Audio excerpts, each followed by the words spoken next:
What you're about to hear is the story of a haunted factory. It's the story of a young worker named Amit Prajapati and a single midnight shift that didn't just change his life, it ended his friends. Now, this isn't just another ghost story you've heard 1,000 times. This is a real tragedy. It's the reason a factory is now completely abandoned and a young man named Sonu is dead.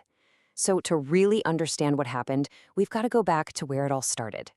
Okay, so let's set the scene. We're at a packaged drinking water factory on the Lucknow-Faizabad Road in Uttar Pradesh. Amit Prajapati worked there as a machine operator. Pretty standard setup, right? He even lived in one of the company rooms right outside the factory. But one night, everything changed. He was working alone, and that's when it began. Amit was used to the routine, the loud hum of machines during the day, living right there on the premises. It was normal. But this night, this was totally different. First off, he was working the night shift completely alone, which was pretty unusual. And then there was this one place in the factory, an office upstairs, that was always locked. Workers were told point blank, you do not go in there. Now remember that office, because it's going to be really important later. So it's late around 11:30 at night. The machine he's working on is deafening, but somehow through all that noise, he hears it clear as day, someone calling his name. He thinks, okay, maybe a coworker is stuck at the back gate or something. So he shuts down the machine, walks all the way over, and finds absolutely no one. He just kind of shakes it off and heads back to work. But then he catches a reflection on the polished surface of his machine. He sees a tall man standing right behind him. But before he can even process it, before he can turn around, the bulb above him bursts and all the lights in the factory go out. He's in total darkness. And then something grabs him, slams his head against the machine, and throws him hard onto the ground. This wasn't just some random attack. Amit knew it right away. It felt like a warning, a crystal clear message. In his own words, it was terrifying. He felt like something was telling him, get out of here, now. And you can bet he did. He was terrified and ran straight back to his room. So the next morning, Amit wakes up with a raging fever. His supervisor sees the state he's in and decides to send him home to recover. But here's the thing Amit doesn't realize yet. Whatever was in that factory, it wasn't finished with him, and it was about to follow him home. On the ride home, Amit passes a huge peepal tree. Now, you gotta understand, in local folklore, these trees are a really big deal. They're sacred, sure, but they're also seen as places where spirits and other supernatural beings tend to hang out. And that belief is about to become terrifyingly real. So Amit's coworker, a guy named Sonu, is giving him a lift home on his motorcycle. As they drive past that massive peepal tree, they both hear these horrible, agonizing screams. I mean, it completely terrifies them. Sonu is so freaked out, he refuses to drive the rest of the way home alone and decides to just crash at Amit's place. But the night only gets worse. Amit hears the sound of running on his roof, and when he looks up, he sees the distinct shape of a man on his ceiling. The evil had definitely followed them.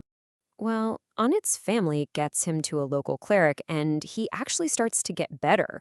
But it's almost like the entity just moves on. It seems to unlatch from Amit and find a new, maybe more vulnerable target, his friend, Sonu. So the families are desperate, right? They start seeking help from anyone they can. This leads them to two different and pretty chilling conclusions. The local cleric who helped Amit, he says there are 4 spirits wandering around that factory. But when they take Sonu to see a tantric, that's a practitioner of more esoteric rituals, he senses something else entirely. Not 4 spirits, but one single, incredibly powerful force. But no matter which one was right, they both agreed on one thing. Sonu was in deep trouble with something supernatural. The mental toll on Sonu was just immense. He actually called Amit, and in this horrifying phone call, he described having a vision where he woke up and saw his own dead body lying in his house, with his family crying over him. It was like a premonition, a tormenting glimpse of the future, and he said he was totally paralyzed, couldn't move, couldn't scream. And just look at this timeline. Look how fast things go downhill. Within just a few days, Sonu goes from seeing visions to being physically attacked by something no one can see. During one of the rituals with the tantric, he actually levitates off the ground and starts speaking in these multiple demonic voices. And then, on day 6, in this final horrifying display, the tantric sacrifices 4 roosters for a ritual, and Sonu just gets up and devours the raw meat. Okay, so as Sonu is going through all this horror, Amit becomes more and more convinced that the answers have to be back at the factory. He and his coworkers decide they have to investigate the one place they were forbidden from ever going, that locked office upstairs. So they go in. The room is caked in dust, like it hasn't been touched in years. But they immediately see fresh footprints on a chair, as if someone had just been standing on it, looking down at them. And then the ceiling fan just turns on by itself. They flick the switch, but nothing happens. It doesn't work. The fan just keeps spinning. And the whole time, all three of them said they felt it. A fourth person was in that room with them, just watching. And this, unfortunately, brings us to the final and most tragic part of the story. All these attempts to help, all these rituals, they just weren't enough. Sonu was running out of time, and this evil was proving to be way too strong to be contained. So the tantric, he does manage to bind the spirits, but it's only a temporary fix. For about 2 days, Sonu actually seems normal. There's this moment of hope. But then the fever comes back, and it's worse than ever. His body just withers away. He starts speaking in voices that are not his own. And in the final, most disturbing stage, he begins to eat his own waste. His family, completely desperate, makes a plan. The next day, they're going to call another, even more powerful priest. But it seems like the entity was listening.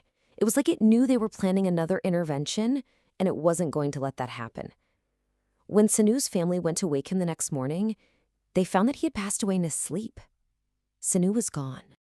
So the big question is, why?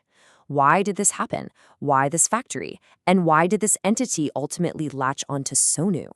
Well, the answer lies buried in the dark history of the factory itself, a story that, it turns out, the local villagers had known about for years. Remember this number? 4. The cleric said there were 4 wandering spirits. This number, it turns out, is the key to this entire horrible mystery. Let's just go back to what that cleric told Amit at the very beginning. 4 spirits. All of them died prematurely, and they're wandering the factory wanting to take someone with them. Now, with everything that's happened, this doesn't sound like a guess anymore. It sounds like a fact.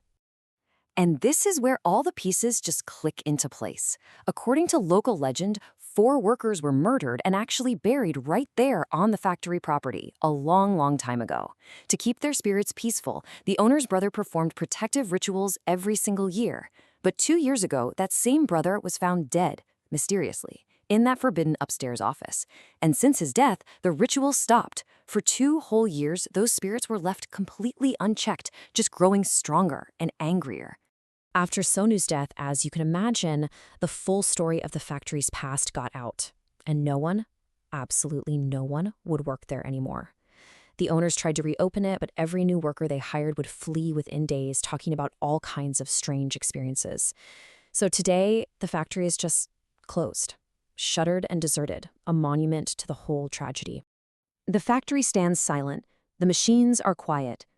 But it leaves us with one really unsettling question. Just because the building is empty, does that really mean the evil that lived here is gone? Or is it just waiting?